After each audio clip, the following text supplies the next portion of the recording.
So, the writing process of Sex and the City, did you have restrictions or censorship that you had to deal with? There was actually no censorship at all on Sex and the City. In fact, there was only one scene cut out of the entire series, and it was a scene where Miranda had a new maid, and she found her goodie drawer with her vibrator and condoms, and that at the end she came home and there was a Blessed Virgin statue replacing her vibrator, and it was the religious maid, and the condoms were arranged all the way around. And it was the only image that they thought was maybe too dangerous, was the Blessed Virgin surrounded by condoms. And there was never, I mean, one of the great things about it being on HBO was because it was free.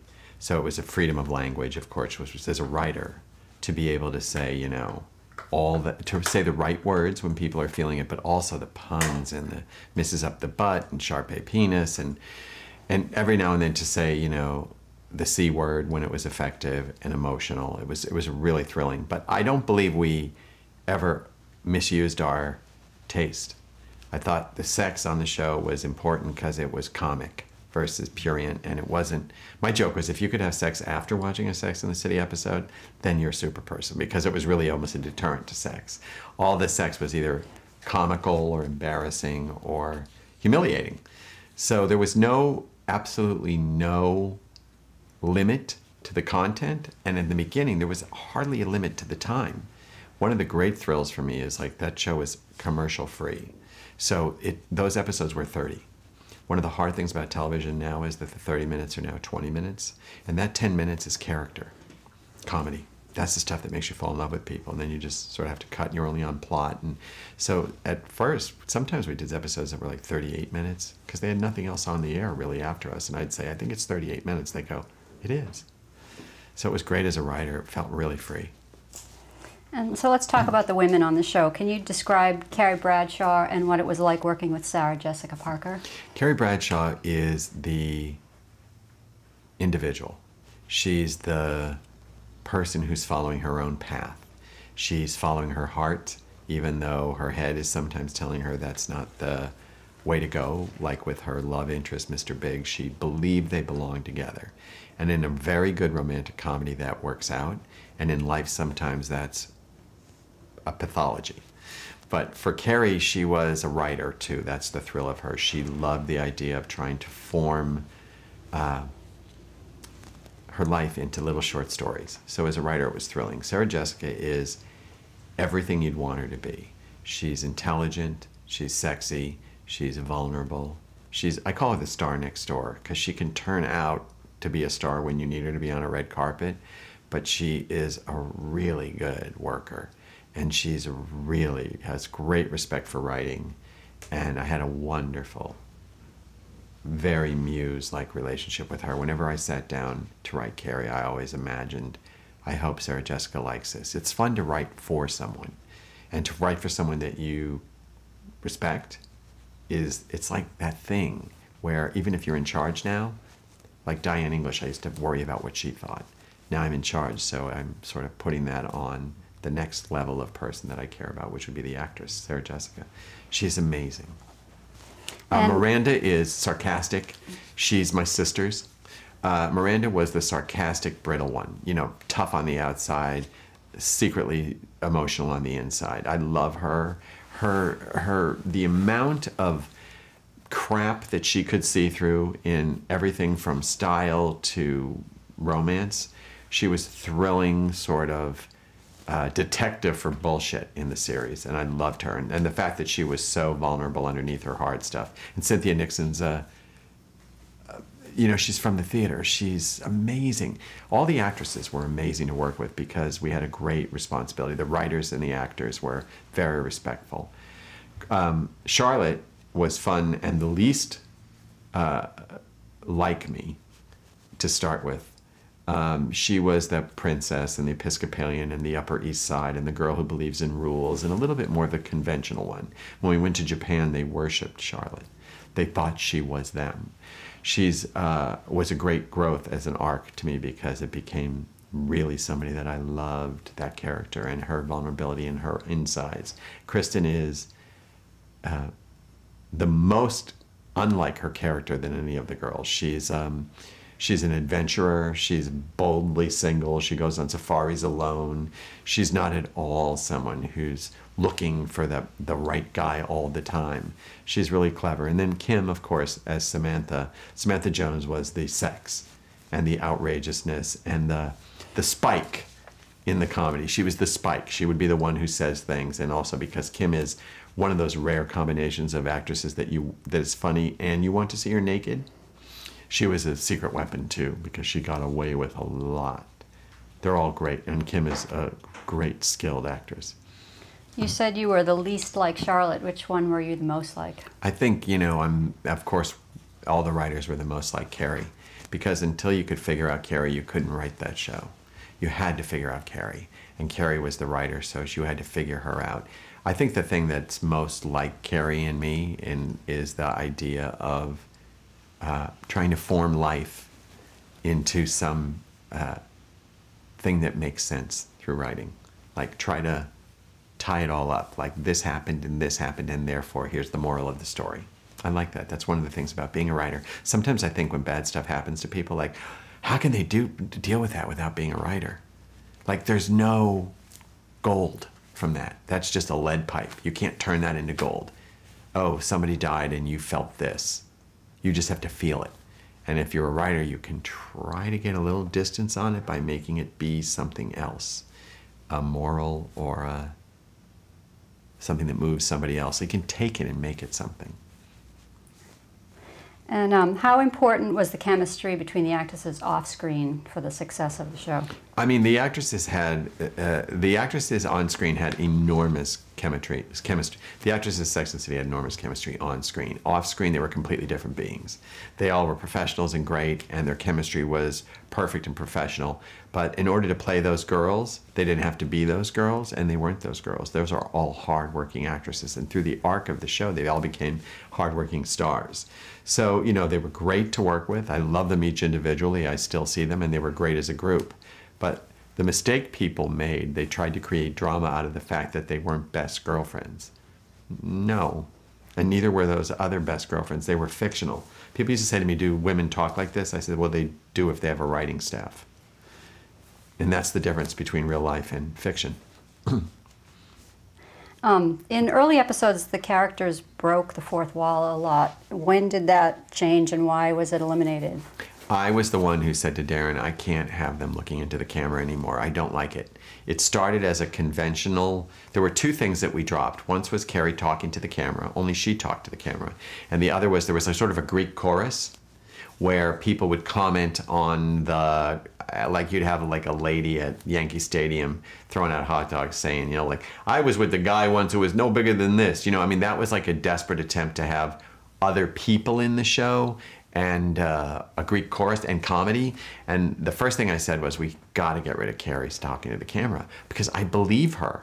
I believe she's real, and I believe the situation, and I want to lose myself in it. I don't want her looking through the camera at me saying, you know what I mean? And I also thought it was one of the things Sarah Jessica didn't really enjoy. So it stopped really early. I think it stopped like in episode 3. I was just like, stop, it's too much. And then the chorus disappeared when we wound up getting more and more points of view into the actual beings themselves.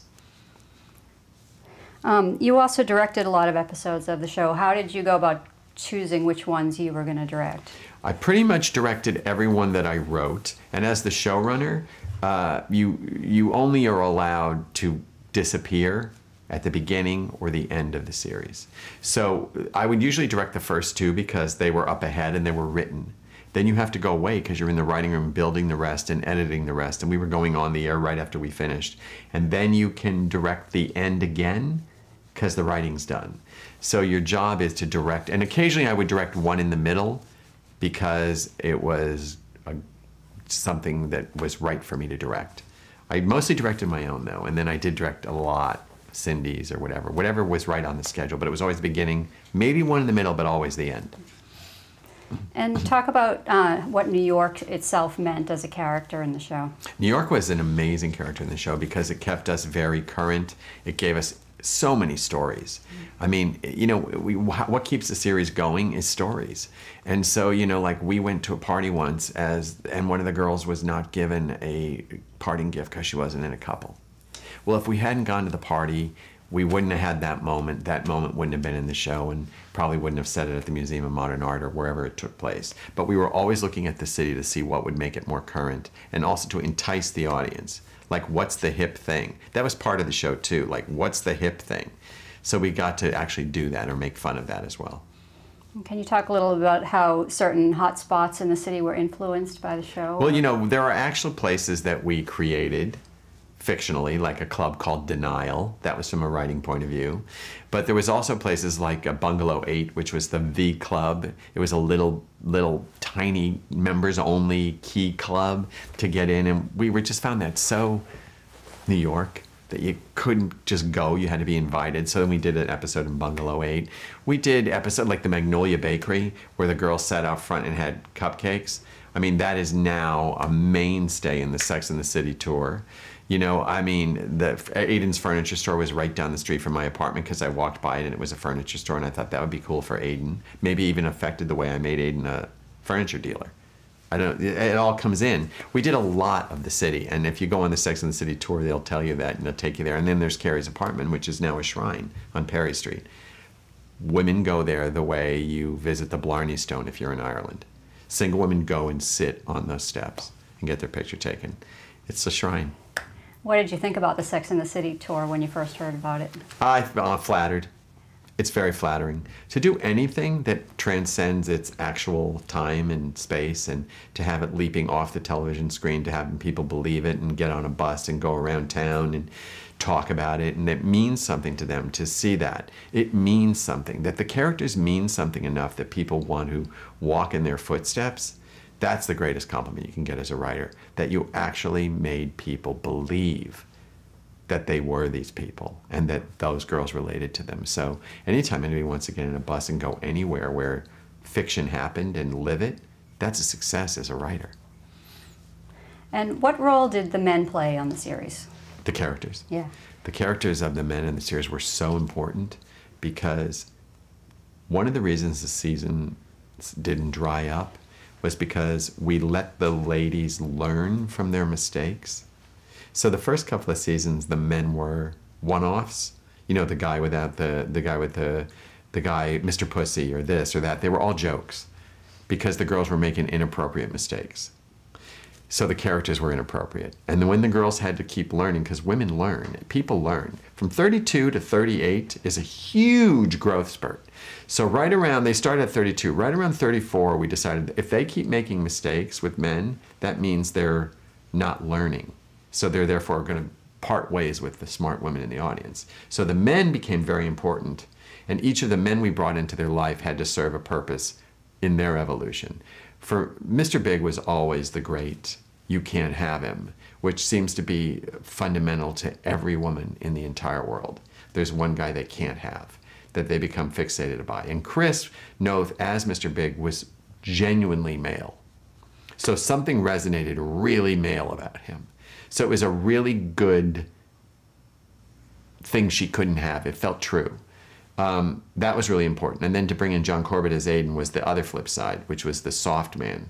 And all the men were used to illustrate character flaws in the women, to bring up the things the women had to learn or to show that they had weaknesses still. The men were noble. The women made the mistakes. That was why Sex and the City was never a sort of a feminist diatribe, because the women were basically cream pieing themselves constantly.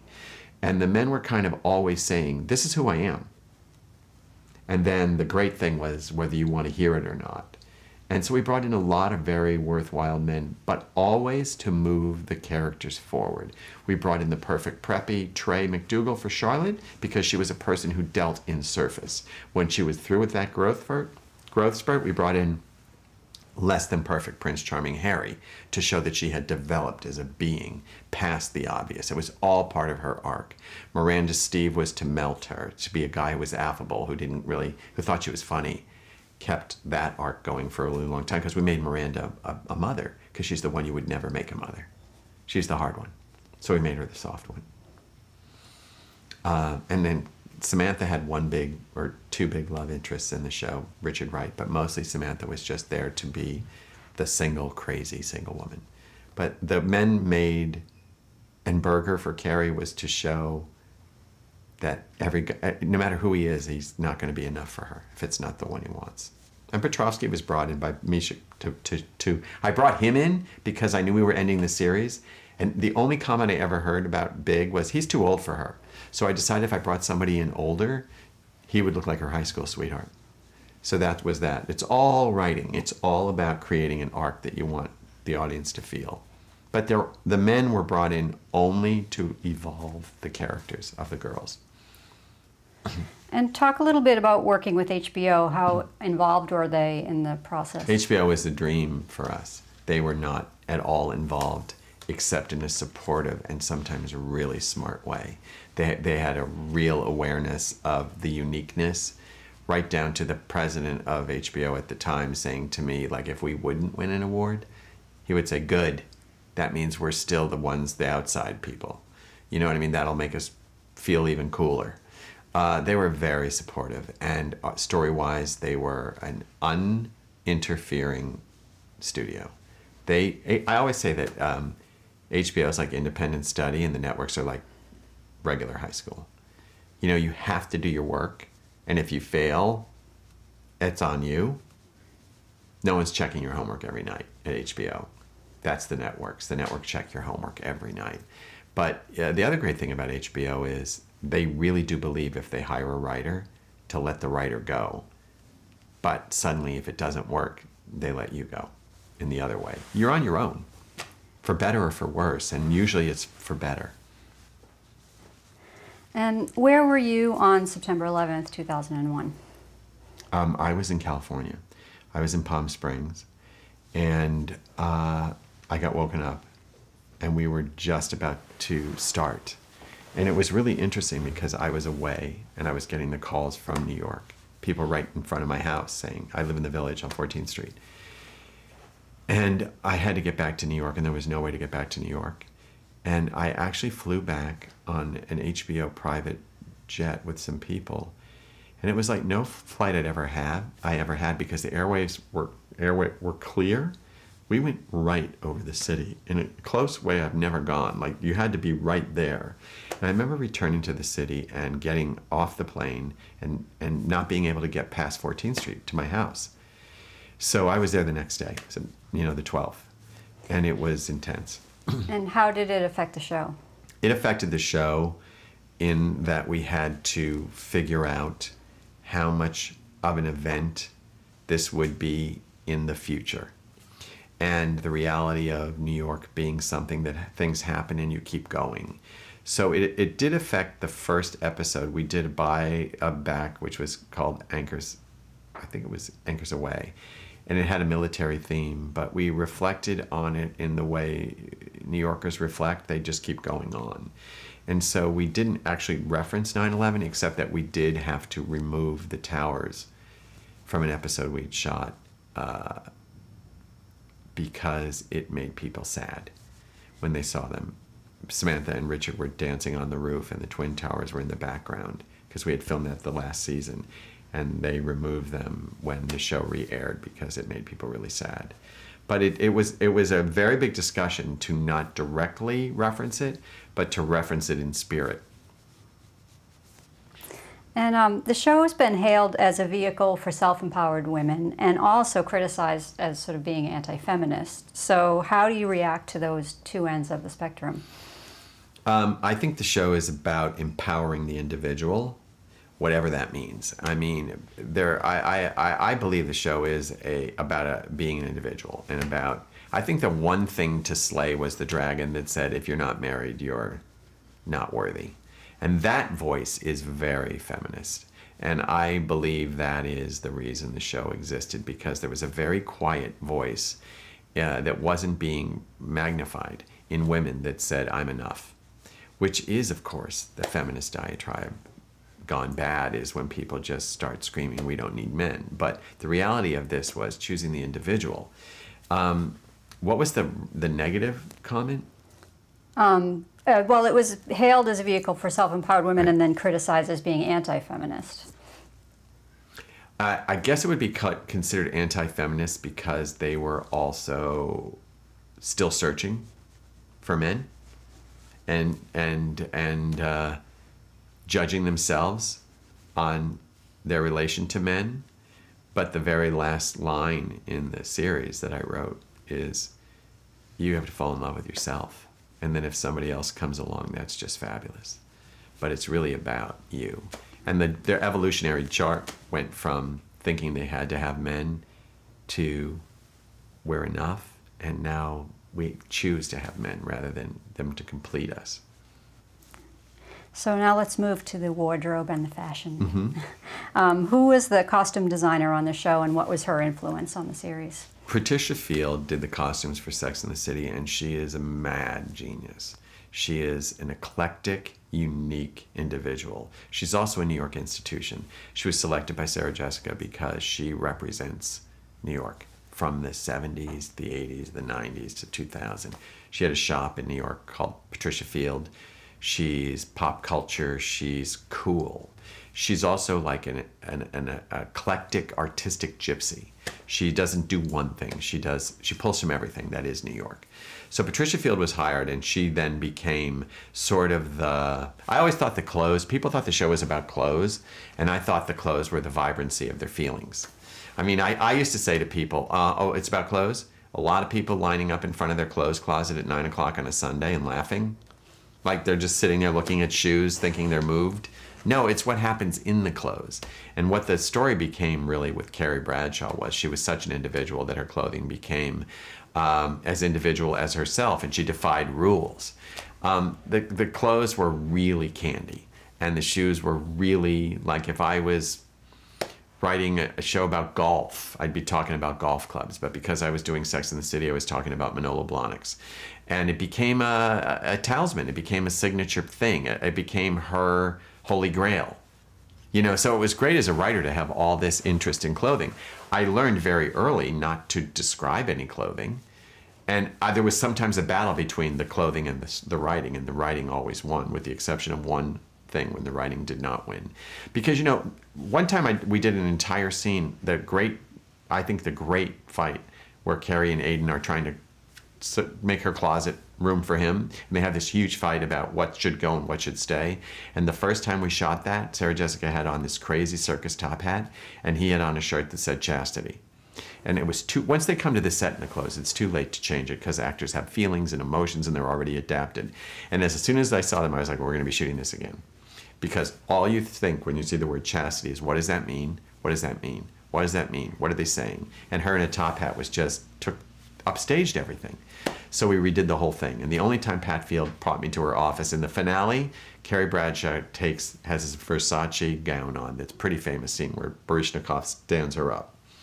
And Pat called me down to the wardrobe room, which was huge. And there was this, like in those old department stores, those round things where you would sit and try on shoes, and they have like a little bump in the middle. So I walk in this wardrobe, and no one is there. I don't know why no one was there, but no one was there but Pat. And she had the dress, this Versace couture gown, stationed on this thing, standing up, and she's smoking. She goes, "This just came in from Paris. It wants to be in the show." And I said, how is that going to be in the show? I don't have a scene for that. She's not going to the Paris Opera. There's no ball scene in the script I've written. It doesn't have to be. How would she get it there? She goes, I'm just saying it's fabulous and it wants to be in the show. And I literally said, I get it's fabulous, but it doesn't, Pat, no. And I turned and I walked out, and I got out into the hall and I went, it wants to be, maybe that's better. So what how she got it there? Sometimes that's more important. And so we wrote the entire scene where she's dressed up in this gown. And then I wrote lines around the gown. But that was one of the lessons that I learned, like sometimes logic, because I'm very logical. What really would happen? And then sometimes you just go, no one cares. Put her in the ball gown looking out the window. That's what they're going to remember, not how many bags she packed it in. But sometimes the clothes would win. And that was one example. And when did you decide she was going to have a shoe obsession? Carrie was going to have a shoe obsession. Manolo Blahniks are in the book. So that was already in play. And then when I started to see that it could be the thing that Carrie lusts after, when her fatty food, her donut, whatever, it just became Manolo Blahniks, and then it became all shoes. Then it became Jimmy Choo, and then I lost my chew, and then it became puns and jokes and fun and dogs chewing up Manolo Blahniks that meant something because Aiden was dog. You know, I mean, it just became story, and it was really fun. And became a signature. So it gave people a handle to digest this pop culture zeitgeist moment was a shoe. And did you have a lot of designers and brands approaching you to be on the show? At and were first, you involved? when we first started the show, we were begging everybody for clothes. You know, I remember having a fashion show in the first episode and not being able to even name the designer because no one knew what we were doing. They thought we were a sex show. They were on HBO, a show called Sex and the City. They thought we were like Real Sex, that old documentary where people would like make candy dildos. I mean, it was like, no, we're actually a narrative about love. No. But by the end, it became incredibly important because people focused on the coolness of the show, and it became a real showcase for. So by the second movie, they had clothes offered to them from all around the world. But never money for clothes. Only clothes for story. What Pat and Sarah Jessica and the girls wanted to wear was what was worn, not how much money it cost. And does any one outfit... We have air conditioning. Does any one outfit stand out as sort of the quintessential Sex and the City piece? There's only one outfit that I actually wrote specifically to, and it came from, it's a very ratty secondhand fur coat that she wears very early in one of the first episodes I wrote, where she's walking down the street and she's talking to Big, and she says, "It's so cool if I didn't turn back." I don't remember the name of the episode, but that same coat I wrote is the very last thing she's wearing in the series because it represented the old Carrie and the new Carrie, and it represented sort of vintage and that kind of when you have no money secondhand thing she had going, and I wanted to bring it back because it was a way of encompassing all of the series in one last moment. And also the Carrie necklace I used a lot in the finale. It was a very significant thing for her in the series. And then in the finale, I had it, she thought she lost it, which was a way of saying I lost who I was. And then she discovers it again in the lining of her purse. And it's a way of saying, I found me again. And it was that kind of stuff as a writer where you see something that somebody's wearing and you think, oh, that would be good to illustrate her. And it was the word Carrie. It's just, so I used the Carrie necklace really well, and I think the fur coat was, for fans of the show, important that it was the first thing she sort of wore when she was in love with Mr. Big, and it was the thing she was wearing down Fifth Avenue when he called to tell her he was moving to New York, just to be with her. The series has lived on now in syndication. Do you think it loses its impact with editing? It should be called Love in the City now, or Friends in the City, because the sex is gone. And one of the great flashpoints of the series was the outrageous sex and the comedy of the sex and the way they talked about sex. And now it's on television, and at first I was like, you know, one time a guy came up to me and said, "I'm the guy syndicating your show, I'm editing your shows for syndication." I was like, you are the devil. And now I see them and I'm amazed by how much the quality of the friendships come through. So I think it's okay. I think that they're still alive. And I think then if you see the DVDs, you're kind of amazed at how bold it was in terms of the sex stuff. But I think Sex in the City is the thing that made its name, and luckily what survived. There was so much in each episode, so many strands of story and vibration, friendship, sex, dating, style, that what's left now is still very evocative, even though it's cut way down. Samantha barely speaks in the syndicated episode. She goes, "Well," and they cut to the next scene. How did the fans react to you and the cast? It is like no other gift I've ever been given. Very few writers are so appreciated by women as I am. And women are very devoted to something that they love. So me, I'm told a lot that they love me, or that they're grateful, or I get free champagne on a flight from a stewardess, because I became very recognizable for the women. And it's a great compliment. and that girls became superstars. I mean, when we finished the second movie and we were in Japan, there were literally women fainting in front of them. They care so much about those 4 characters. It's really thrilling. And the internet started emerging as a technology during the course of the series. So did you follow the blogs? Were you aware of what people were saying, and did that affect your writing? The internet came, yes, during Sex and the City, and popular opinion or public opinion on the internet became another avenue. And like I said, when we started Sex and the City, we did all 12 with no reaction. They were finished before they were ever on the air. So I started knowing not to pay attention. There was no audience, so you follow your own instincts. But what I actually wound up doing is, as we would finish a season, I would go on the HBO website and hear the reaction to the season after it was done, to see where I was linking up with them. And I remember the most effective internet pop I ever saw was when we introduced the character of Natasha, which was Mr. Biggs, wound up being her wife. She had one line, "Nice to meet you, Carrie." "Nice to meet you, Carrie." And I went on the website, and hundreds of women. "I know her, I know who she is, she's that person, I always hate those girls." And I was like, boy, did we hire the right girl. It was just the perfect casting, because without saying anything, they knew who she was. Now, that was like the benevolent internet, and since then I think we've gone into the nuclear reactor internet, which is that everybody has an opinion, and you can't contain anything. The hard thing about Sex and the City at the end was we couldn't even keep the story secret. It became so much about people wanting pages and stealing scenes, and there's no safety anymore. There's no quiet, there's no surprise. I always like to try to keep the presents wrapped till Christmas, but now everything's out. And I think as a writer, you have to be really careful about the reaction to your shows. I mean, it's not criticism, it's something else. I mean, I was saying that I think we're in a phase where it's like the United Hates of America. Everybody's very angry about something. And it's now, you don't even have to dig to get a negative criticism. That's number one. Usually you have to, where people, before they said anything negative, you know, they would work up to it. Now it's right there. It's invisible, and there it is. And you don't even know what they're reacting to.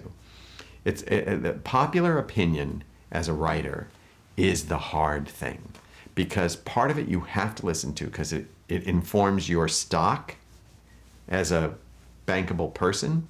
If they like you, you have more power as a writer. But if you listen to it exclusively, up, down, you lose your mind. It's really trying to believe in what you're doing, because you can't really believe in that reaction. Now, you said that the stories were personal, and are there any stories in particular, stories or episodes that stand out as coming from your life? Yeah, there's one really silly one. I mean, this spans the whole realm, but there's an episode where Miranda calls up and orders Chinese food, and the woman knows exactly what she's going to order and laughs. And Miranda spins this whole story into, I'm predictable, the woman thinks I'm a failure, I call the same Chinese store over. Every night I'm calling. And that experience happened to me. I thought, this woman thinks I'm sad, I'm a loser, I'm calling every night ordering the same thing. It just became a big reflection of my life, or my fear about my life. And then there's other personal stuff, all the love stories, all the way they speak to each other, the red wall, the way, you know, the ability to move through love and grow up. I mean, my relationship with my boyfriend now is very significant. I met him in the 5th season of Sex and the City. And I remember choosing to spend the night with him instead of run home and write the finale where Carrie and Big fall into the pond. And what I got out of that was, it's all going to happen. I've got enough skill that I can have a life and be a writer. It's all infused with love. And did you ever appear in an episode? I did. I was in one episode, and it's a great claim to fame. I'm the mental patient who breaks out of the institution when Carrie's on the lawn with David Duchovny, and she's trying to convince herself that a boyfriend in a mental institution is just like Canyon Ranch for the mind, and we needed someone to show, no, it's mental. He's crazy. So I broke out of the institution, ran around screaming feces. feces, feces, feces until they tackle me to the ground. And the only reason I did it is because when I did it in the writing room and I pitched it, everybody laughed so hard. And then every single actor that came in, the writers were like, not as funny, not as funny. There's something about your feces that's much funnier than everybody else's. So in order to, first of all, I had to prove it. I took them to court. I said, it'll be funny if I say feces, feces. And they said, do it. So I did it. And then I wound up doing it. It was exhausting. I was like, wow. And I'm looking at David Duchovny and Sarah Jessica Parker, and I'm yelling feces, feces. And we got in the van afterwards, and I was like, it was exhausting being that crazy. Do you have a favorite episode? I have favorite scenes. I love the finales. You know, the finale is the ultimate, I dare you. Go ahead, write the finale for a series. You know, we've seen so many people fail at that. It can't possibly live up. And I'm very proud of the finale. I feel it lived up to the expectations, which is rare. I like the way it finished. I like the visuals. I like the story, the emotions. I'm proud of the finale. And one of my very favorite other scenes is Carrie and Big, when the night before he's leaving for Napa and they're twisting in that empty apartment to Moon River. I like that. It's good.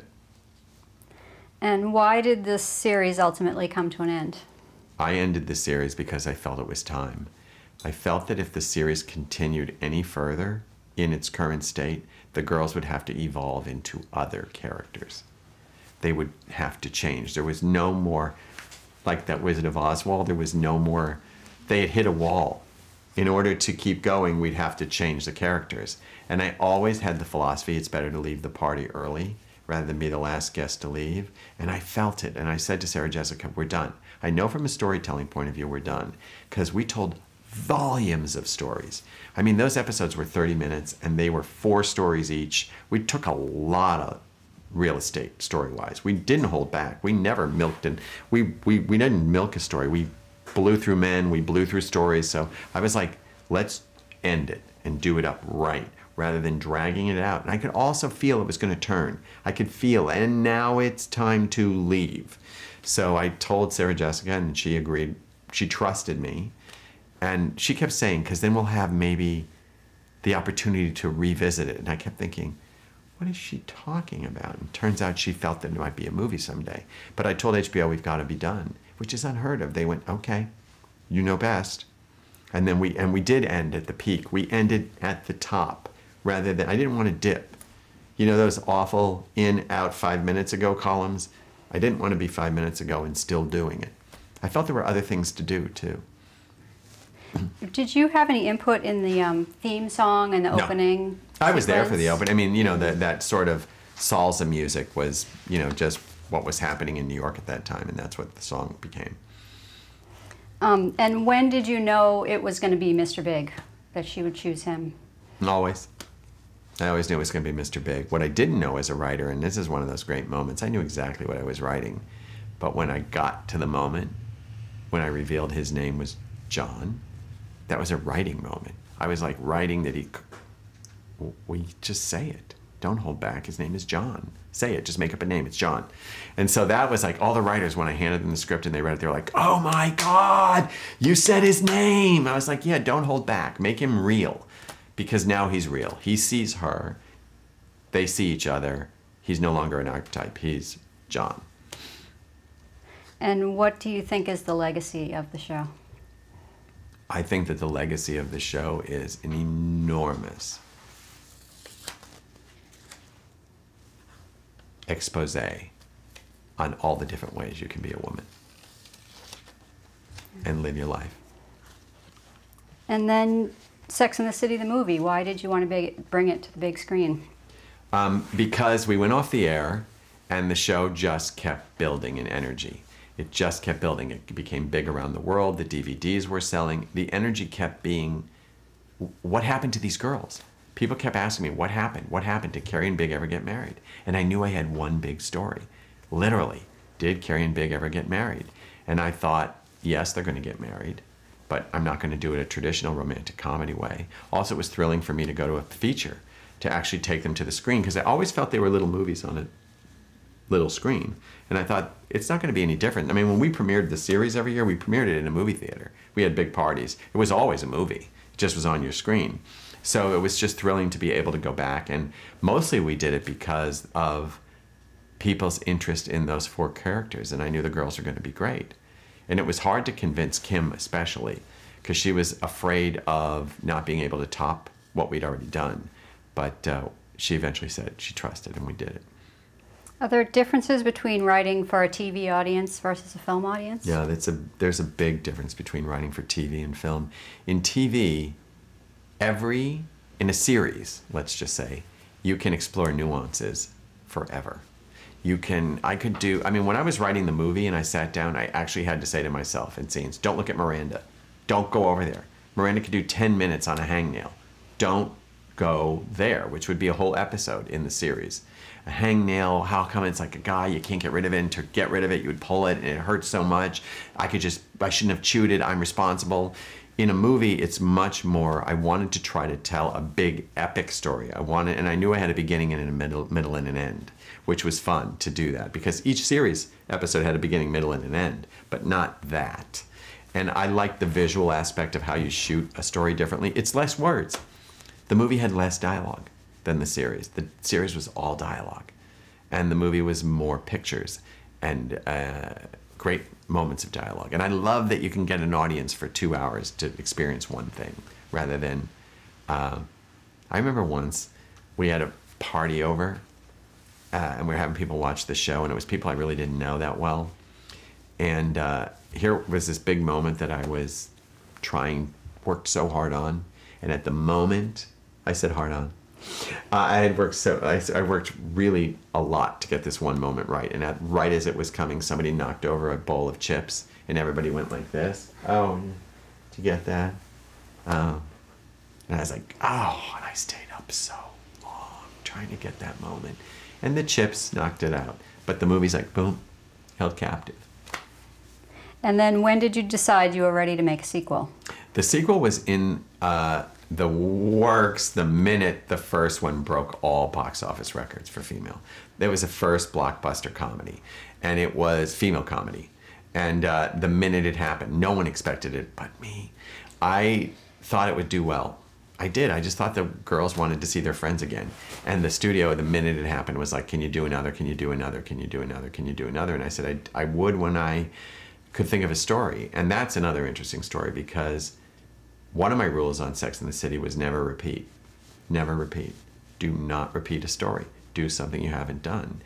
And everything that I did in the series and in the first movie came back to pop culture-wise bite me in the ass, because I did something that I hadn't done. And it apparently was not what the critics wanted to see. So then I had to deal with my own responsibility, choosing myself over everybody else's opinions. Like, they didn't want them to leave town. But I did exactly what I did every episode. I looked around and thought, what's happening for women? What was happening for women was the Middle East and repression. And I thought, oh, that's interesting. And what was the target place to go, the exotic place, was Dubai. I also thought it was time for I knew I didn't have a big wedding breakup. I thought, well, it'll be a big, like, Bob Hope fun comedy. And within it, I think it's still amazing. But it's interesting how no matter what you do, sometimes you and the critical mass sort of part ways. And then you have to deal with that. Were you surprised by the reception? Completely surprised. Everybody pretty much agreed that it was a better movie. So I was kind of stunned that it was treated as though it wasn't a better movie. And I think the hard part of that was, and this is what's wrong with the internet and with all critics, they then rewrite your story. They tell people what something is, and then people start saying things like, well, I liked it. Like they're apologizing for their own taste instead of, well, I liked it. There's a well and then a question, and that's because somebody decides for some reason you're not to continue. And I think it was more about you're not to continue. I thought the 2 on the film implied 3, and I think people were like, you're done. 15 years is enough. Go away now. And it was like almost like they wanted to blow up the track so the train couldn't come down again. But it's a really interesting journey as a writer to know you did good work and have people perceive it as not. And then you look at it again. And the funny thing about the movie is all through it, because I'm very open to everything emotionally that's happening, we were on the world tour. We're going everywhere around the world, and I know it's being systematically destroyed by the critics. And I have to look at the movie. And every time I think I'm an emotional cutter, I'm gonna really hate this movie. And every time I'd be like, nope, still like it. It's not the movie, it's something else. But it's hard as a writer to take responsibility for that kind of a public evisceration. And it really was. It's like coming out. Oh, I came out, now what? Oh, 29 critics hated it. What's gonna happen the next time? 30? 30 critics are gonna hate it. All right. But you have to dive back in. If you want to keep going, you have to go. And there's rumors of a prequel based on the Carrie Diaries. Are you going to be involved with that? No, I don't know. I think the prequel is really dicey. I'm not going to be involved with it because I first of all think it would have to go back in time. And one of the interesting things about Sex and the City was it was always current. So if you're going back in time, you're already going back in voice. You're limiting their knowledge. So you're going back. And I think going forward is more interesting. So to make the characters smaller and their experience smaller and less sex, because it's the 80s, it's a curious puzzle. And that there'd be a different Carrie and a different Miranda. I like the puzzle of it, but I'm not sure about the reality of it. Let's talk briefly about shows you've done since Sex and the City, starting with The Comeback. The Comeback was an amazing experience, and it was canceled by my parent company a year after the first season. And I think it's a brilliantly original tale about what someone is willing to do to stay in the spotlight. Lisa Kudrow and I wrote it and created it together for her to star in, to play this character, Valley Cherish. It has a cautionary tale to it, I think, for both of us. The idea of chasing a spotlight is like a very big color in Hollywood. And the idea of trying to create something new, which it really was, to the point of, it's like no other writing I've ever seen because the main character never leaves camera. So there's no side scene where somebody says, she's in a bad mood, or you can't move the story along. And we tried to create a format that was like an unedited raw footage collection. But from the time we started doing it, it was a really interesting challenge to find this new thing. And yet again, politically, critically, people were like, what is this? It's not my job to repeat. It's my job to do something new. So both Lisa and I think people were expecting it to be Phoebe from Friends meets Manolo Blahniks. And instead it was this really sharp, dark, painful, dark comic look at a woman. And apparently it was a little rough for some critics. And again, they were like, no. And then it turned around in the mid. And since it's been canceled, it's become a legend. It's one of the things I'm so proud of, that writers specifically love it and talk about it all the time. It was picked as one of the top 10 shows of the decade by Newsweek magazine, comic and drama. Sopranos was 1, The Comeback was 10, Sex and the City wasn't on the list. So the digital availability has affected the fan base. Do you think, will there ever be a comeback for The Comeback?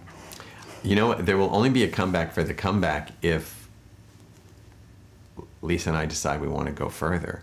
There could have been a really brilliant second or third season. That was the shame that it didn't get continued. But maybe there'll be a special, maybe. We talk about it. It's very easy for me to think of the worst case scenario, and then I think of Valerie Cherish in it, and it's funny to me. And now people are sort of, the world has gotten much meaner in the last 6 years.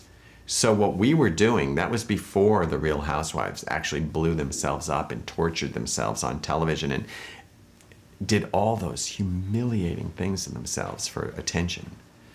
So now people would understand Valerie. Before we were the first. So you think it was ahead of its time? I do think it was ahead of its time. It was ahead of its time in a lot of ways. We were talking about reality TV when the reality TV was like people eating bugs on Survivor. And now, but we were ahead of the curve. I mean, I think there's an awareness about what people are doing. I mean, it's the Andy Warhol thing. It really did turn out true that everybody gets a certain amount of fame and then their time runs out. And what did it mean to be nominated for an Emmy for that series? It was so thrilling.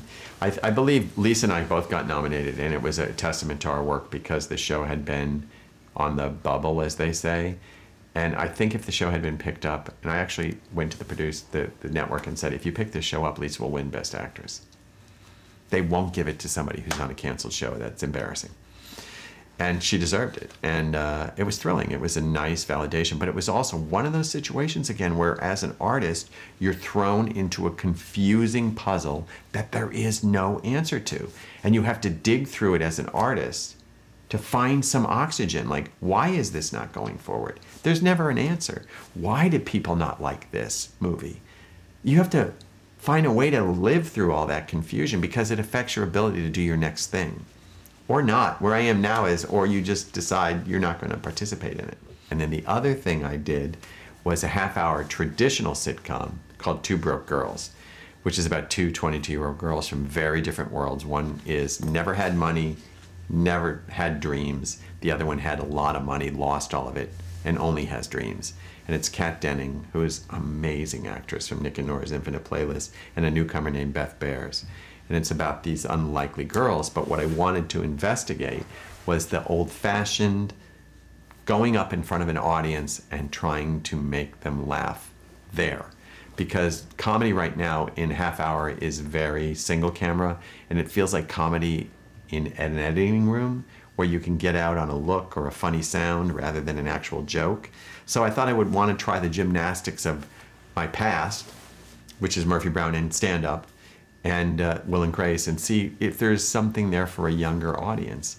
And I wanted to write it with a woman, because I think you always have to keep the fresh water coming into the pond. You can never just keep hiring the same people. You have to work with new people.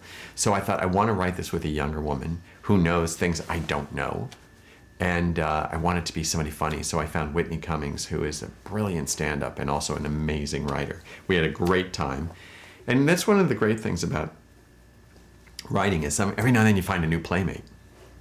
And it's so great to have a new playmate who you just are suddenly in love with.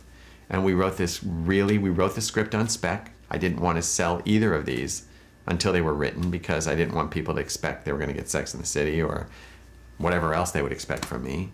And then we sold both on spec, and then there was a bidding war over the half-hour comedy, and we went with CBS.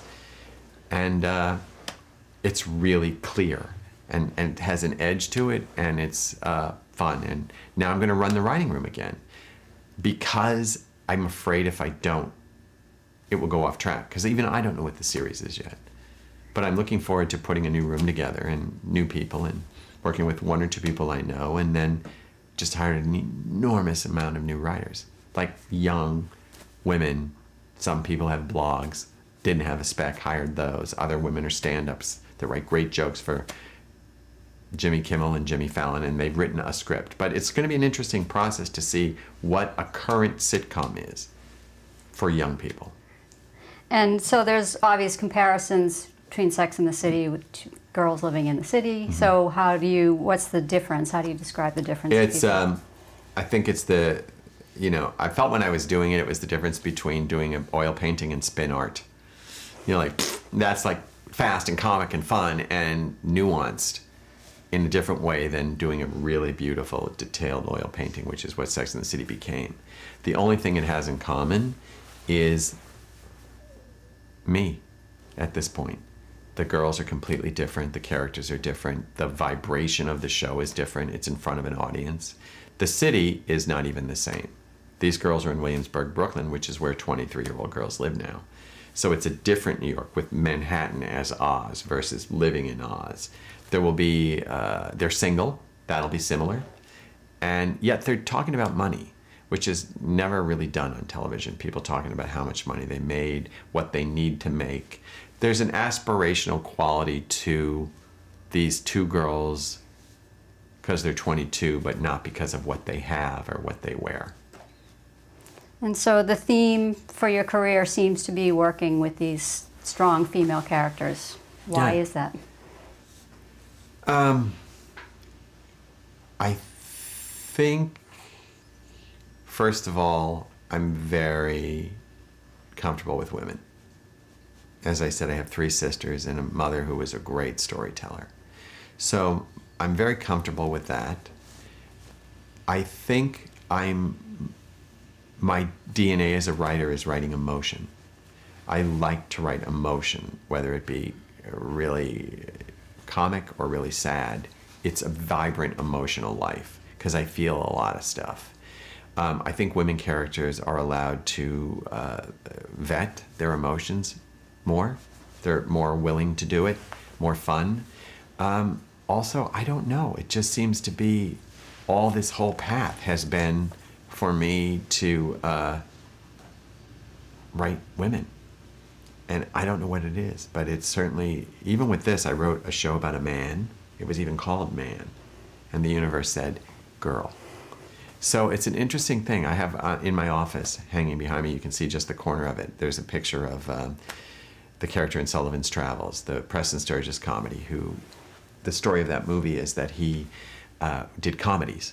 And he decided that it was his time in the Great Depression to go out in the world and write a very sad drama about the Depression. So he goes on this great journey with hobos and on the train, and he gets arrested, and he's going to find what he does. He's going to enlighten the world through his work. And what he winds up getting is in a work camp, and they get ushered into a barn where they show all these sad prisoners a comedy, and they laugh.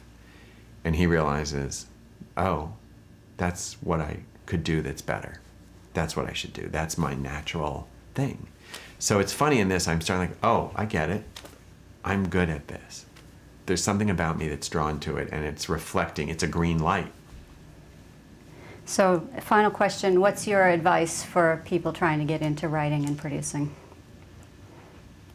I think the most important thing you can learn from somebody who's gotten to a level of success, if they're being honest, they will tell you that this career is not like any other career. Don't confuse it with being a lawyer, where you put your time in at a law firm and you get moved up a ladder. There's no one way to do anything. You have to find your own path. I think the most important thing to tell writers is to write the best, most true version of what they're working on and believe it and be open. This path is not the path I thought. This is the path that was fantastic, but it was not what I thought. The struggle is part of the path, and probably the most important part. It's not the red carpet, it's the not being allowed on the red carpet that's important. And being a producer is really about be drawn to something that you're passionate about. All the work is too hard to do by rote. Everything should come from your heart or your passion, or else you're wasting your time. Done? Well, we just wanted to thank you so much for your time today. I am so honored to be asked, and it's a really interesting process to talk about a career that is yours. So thank you very much, and I hope that somebody learned something from this, because it was certainly fun to talk about.